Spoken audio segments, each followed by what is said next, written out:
WYMT Mountain News at 11.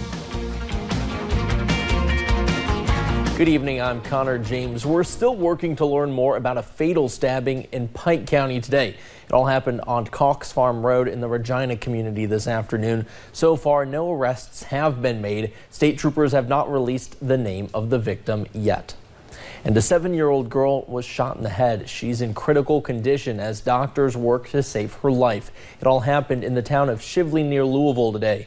Police say the two kids were playing inside when the 11-year-old brother found a gun under the bed in a secured box. Now it's unclear who was holding the gun when it went off, but the 7-year-old girl was shot in the head. Police say if you have a gun, keep it unloaded and secure where kids can't get to it.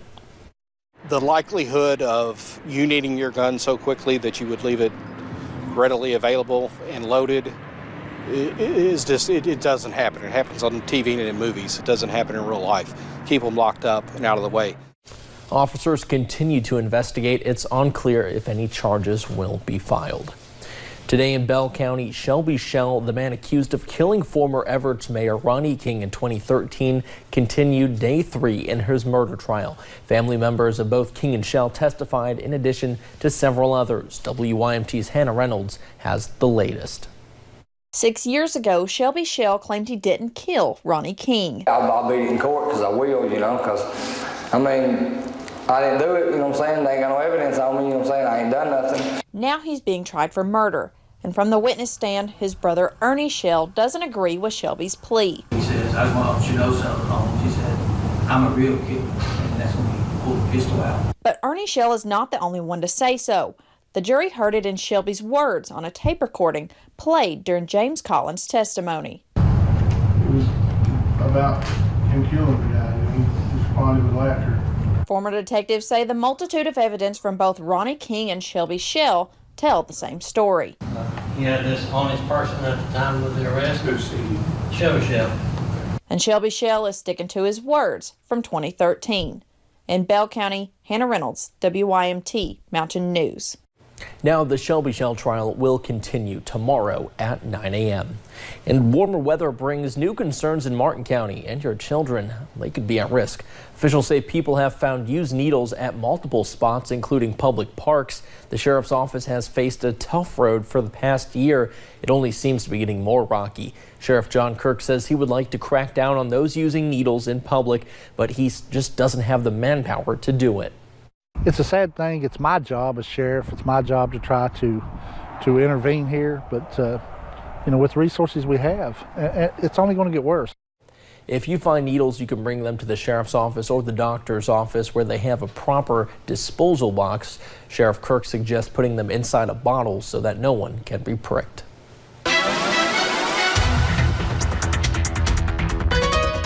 Well, it's been a nice Tuesday, seasonable temperatures once again, and as we take a look at the Mountain Almanac, highs in Jackson at 53 degrees, the average for this time of year 56, and you'll notice 3 degrees shy as well on the low temperature side of things, nowhere near the record on the high and low. Hey, the temperature trend, we will take these temperatures compared to the start of March where we were in the 40s, the 30s, even the 20s. The past 4 days have been nice, and you can chalk up and add another 2 nice days to the forecast for your Wednesday and Thursday, at least temperature wise. Temperatures right now still in those lower 40s for many, the upper 30s for some.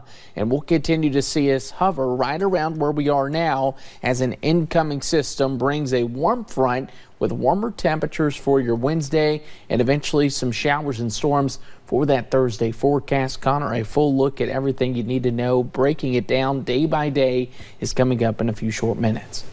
You had me at warm front. Thanks, Andrew. Well, it's a story we've been telling you for over a month. A mudslide along Kentucky 72 in Harlan County has caused headaches for the hundreds of people who live on the other side of it. The road is down to 1 lane as debris continued to fall during the last month. But today, officials released some good news about when both lanes should be back open. With each one of these trucks filled with debris, people living off Kentucky 72 are closer to seeing both lanes back open. It's a hassle. Roger Sizemore is patiently waiting. You know, if you want to leave for work or to go to the grocery, you have to leave 30 minutes, 45 minutes early. The slide has caused him and many others a lot of headaches. Honestly, ridiculous. As the trucks pass by, a lot of dust. Sizemore says he's just ready for whenever the route will be clear. Thankfully, that hopefully won't be long. The Kentucky Transportation Cabinet's 11th District posted to Facebook that hopefully by the end of next week, they'll have the slide cleaned up. They added, though, weather could impact that. So in the meantime, people here just hope things go as planned. As of now, we are trapped in. There's one way in, one way out. And it doesn't get worse. It's down to one lane. As crews continue to move the massive amount of debris left behind. Crews with the Transportation Cabinet say they have been on the site day and night to continue monitoring the slide. Due to possible danger to employees, they have not removed debris when it becomes nightfall.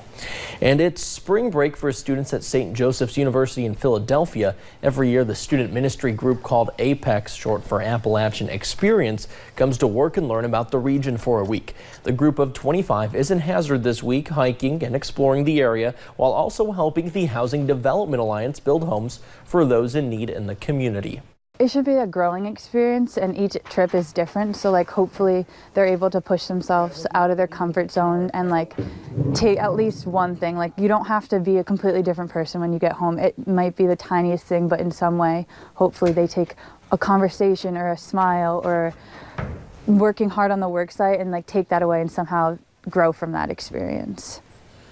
The group in their spare time hiked at Natural Bridge and will tour Apple Shop later this week before returning home Saturday. Now, throughout eastern Kentucky, many volunteer fire departments are struggling to find volunteers. Letcher County is no exception. The fire chief of Kings Creek Volunteer Fire Department says the number of people they have continues to dwindle and that most of their volunteers work at several of the stations in the county. The first word is dedicated. You've got to be dedicated. You've got to be able to say, instead of going to the ball game tonight, we're going to the fire station. Instead of going to do this, we got to go to the fire station. Meade said if anyone is interested in joining their team, you can give them a call at the Kings Creek Fire Station. The clock is ticking on some key bills in Kentucky's General Assembly. There's only 3 days left to consider bills, and 2 of those days are this week. WYMT's Phil Pendleton has more on what is bringing a lot of teachers to the state capitol to watch some of the final work being done on issues they say impacts public education.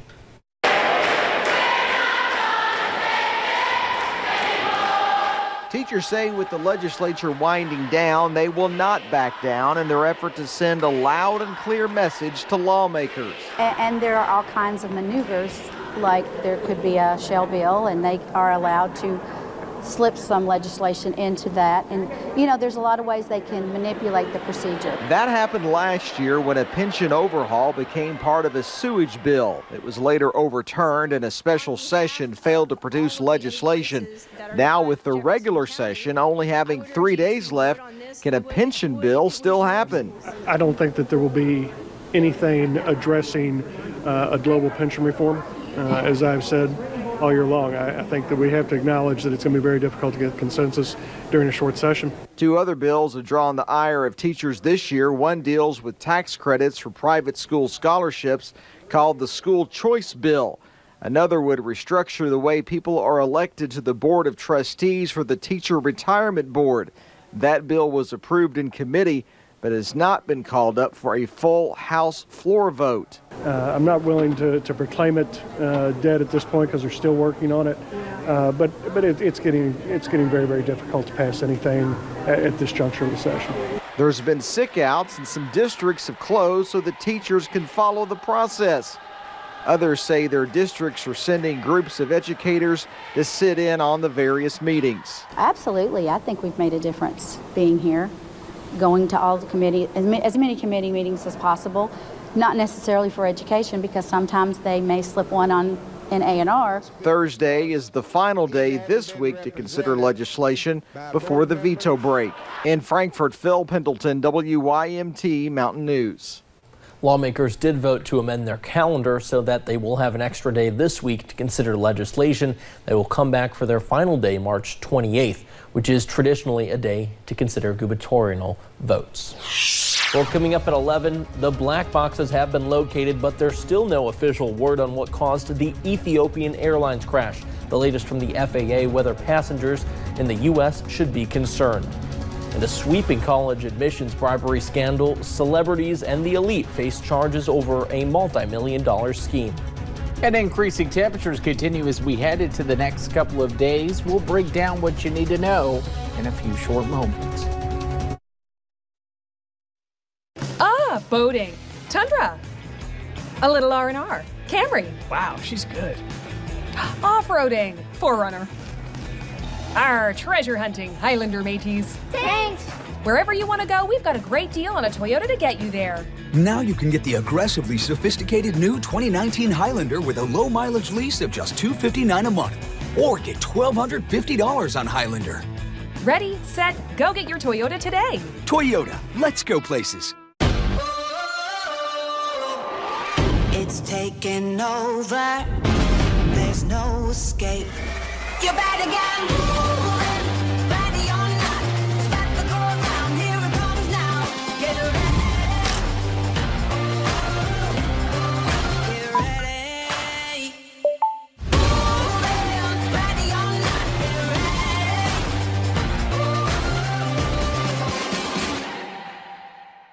All law firms are not the same. There's only one Morgan & Morgan for the people. This is not breakfast. It's a sad, lukewarm compromise wrapped in disappointment. Now this is breakfast, the DQ Real Breakfast, with warm, fluffy biscuits baked daily, covered in thick country-style gravy, and served with 2 Purnell sausage patties hot off the griddle, instead of whatever this is. And right now, you can get all of this for less than $4. Mornings at DQ. Now this is breakfast.